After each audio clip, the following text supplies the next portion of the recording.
যুবক ভাইরা কারা কারা বিয়ে করেন নাই হাত তোলেন। আমি তো করছি ভাই, আমার আবার অসুবিধা হয়ে যাইব।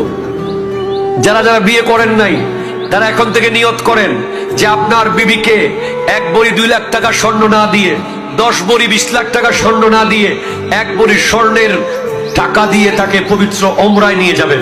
বিয়ের পরের দিন আপনাদের ফ্লাইট থাকবে ইনশাআল্লাহ।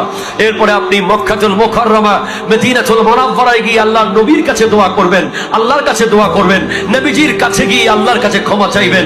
বিশ্বাস রাখতে পারি যে আপনার সংসার নূরানি হয়ে যাবে। ঠিক কিনা কথা জোরে বলেন। আল্লাহ বোঝার তৌফিক দান করুক, আমিন জোরে বলেন।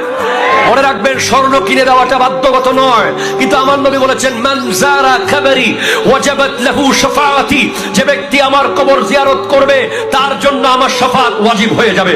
নবীজি বলেছেন যে আমাকে দুনিয়া থেকে পর্দা করার পরে জিয়ারত করলো সেজন্য আমি জিন্দা অবস্থায় জিয়ারত করলো।